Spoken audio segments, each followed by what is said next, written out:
जवाब नहीं, एक दिन के अंदर मेरे नाम का पापड़ भी लॉन्च कर दिता। उन्नी मुहब्बत मेरे नाल, उन्नियां मुहब्बतां।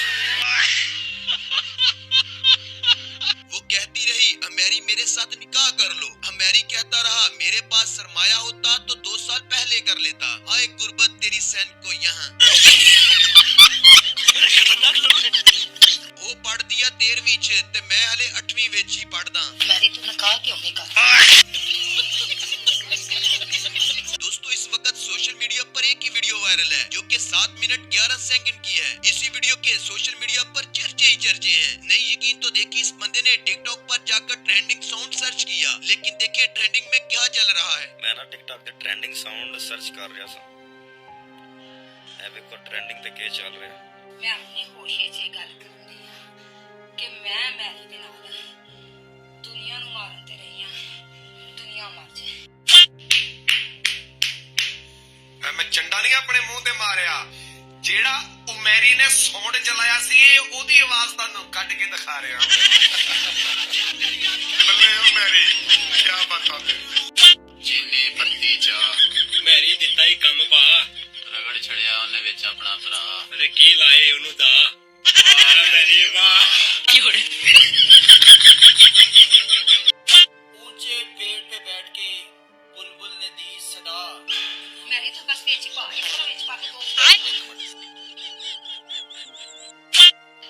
मैरी तू कहना ते को सरमाया नहीं सी, जिड्डा तगड़ा तेरा निजाम सी ना ते किसी दे कोल नहीं हो सकदा। आहा ते साडा साल बहुत अच्छा जाएगा क्योंकि साडी शुरुआत भाई उमेरी ने की है। मैरी तू बस विच पा, एक बार विच पा के बस निकाह कर ले। बस निकाह कर ले।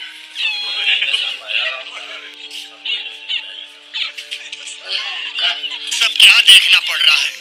अच्छा है मैं अंधा हूँ।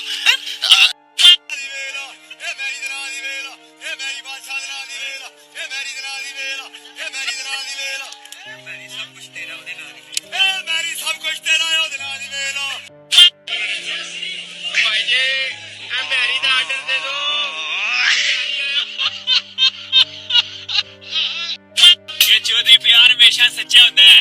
मार बंदा गुरबत तो खाता है। ये गल मैं नहीं, मैरी अपने मुंह के काम करता पता लगता।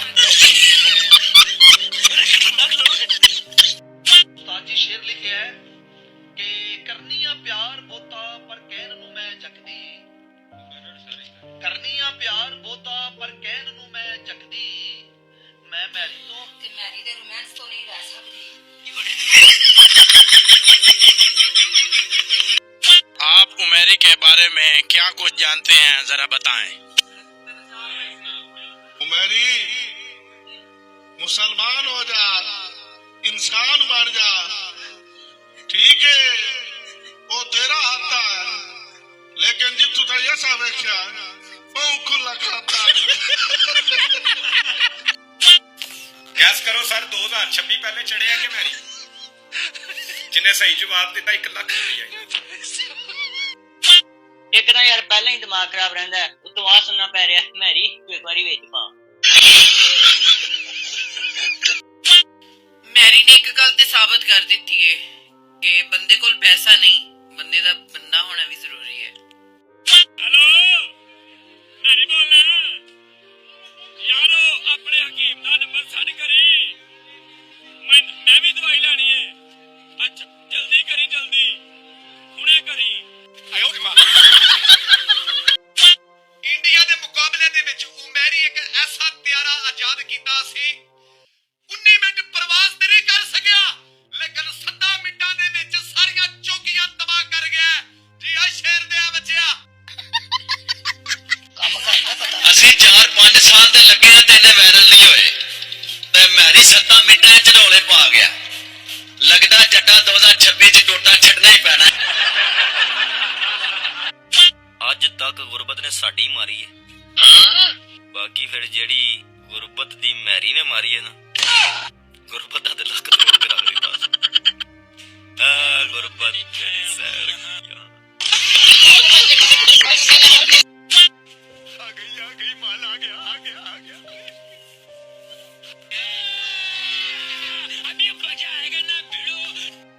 ਮੈਰੀ ਜ਼ਿੰਦਗੀ ਦਾ ਸਭ ਤੋਂ ਤੋਂ ਵੱਡਾ ਸਰਮਾਇਆ ਜਨਾਬ ਤੇਰੇ ਕੋਲ ਜਿਹੜਾ ਲਾਇਸੈਂਸ ਸੀ ਨਾ ਉਹ ਸੀ।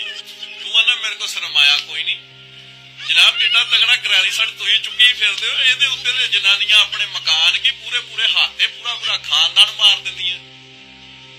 ਉਹਨੇ ਕਿਹਾ ਮੇਰੇ ਭਰਾਵਾਂ ਨੂੰ ਸੈਂਡ ਕਰ ਦੇ। ਮੈਰੀ ਨੇ ਹੱਡੀਆਂ ਹਿਲਾਤੀਆਂ ਆਂਦੀ। हेलो वो यार वो मैरी आई ये मेरी भी सेंड करो वो मैरी की जाए जाओ दोस्तों तुसा मैरी नो बड़ा वायरल किया है। जिस्मानी ठीक है माली कमजोर है तो मैं माली भी कमजोर हूँ जिस्मानी भी कमजोर हूँ। मेरी खां तैं जरा औजार चलाया और ये जंग लड़ी ना यकीन कर से असा सारे मर्द शर्मिंदा जो ये औजार तू कितना संभाली रखी रह गई। ये औजार काज क्या सारे कोलो होना ना अजा सारा ना ही होवे बाहर यूं ते होया तू पढ़दी है 13वीं विच ते मैं हले 8वीं जियां पढ़दा। मैरी तूने कहा क्यों नहीं कर ਜੇ ਮੈਰੀ ਇੰਨੇ ਸਰਮਾਏ ਵਾਲਾ ਹੁੰਦਾ ਤੇ 2 ਸਾਲ ਪਹਿਲਾਂ ਤੈਨੂੰ ਲੈ ਜਾਂਦਾ। ਤੂੰ ਅੱਧਾ ਹਾਤਾ ਕਹਿੰਦੀ ਏ ਕਮਲੀਏ ਮੈਰੀ ਪੂਰਾ ਹੀ ਹਾਤਾ ਖਾਈ ਜਾਂਦਾ। ਆਇਓ ਦੀ ਮਾਂ ਤੂੰ ਮੈਨੂੰ ਮੋਬਾਈਲ ਫੜਾ ਤੂੰ ਸਿਰਫ ਕੰਮ ਕਰ। ਮੈਨੂੰ ਕੋਈ ਨਹੀਂ ਡਰ ਨਾ ਮੈਨੂੰ ਆਪਣੇ ਭਰਾਵਾਂ ਦਾ ਤੇ ਨਾ ਮੈਨੂੰ ਆਪਣੇ ਪਿਓ ਦਾ। ਮੈਂ ਸਿਰਫ ਤੇਰੇ ਕੋਲ ਡਰਨੀ ਆ ਮੈਰੀ ਤੇਰੀ ਗੁਰਬਤ ਨੇ ਤੈਨੂੰ ਮਾਰਿਆ। ਬਾਕੀ ਮੈਰੀ ਤੇਰੇ ਸਮਾਨ ਨੂੰ ਸਲਾਮ ਹੈ ਮੈਰੀ ਜਿਹੜੇ ਹਕੀਮ ਨਾਲ ਤੇਰਾ ਤਲਕ ਹੈ ਮੈਰੀ ਸਾਨੂੰ ਵੀ ਦੱਸ ਕਿੱਥੋਂ ਮਿਲਦੀ ਆ ਮੱਝ ਮੈਰੀ ਕੀ ਕਾਰੋਬਾਰ ਹੈ ਤੇਰਾ ਕਿੱਥੋਂ ਲਿਆਂਦਾ ਏਡਾ ਵੱਡਾ ਸਮਾਨ। मैं कुर्बान जम दोस्तों तरक्की असा सुहा करनी साढ़े 9वें साल दी इब्तदाई उमेरी तो हुई है। मैरी जिस मसले में फंस गया ना वो एक बड़ी खूबसूरत से सोशल मीडिया पे रील चल रही थी कि मैं तुमसे कहती रही 2 साल से मैरी मुझसे निकाह कर लो। मैरी ने कहा मुझे सरमाए का मसला है अगर मेरे पास अगर पर तेरा कख ना रहे तो मेरे बंदर को किसी वजह छोड़ना। मैरी पापड़ खाओ।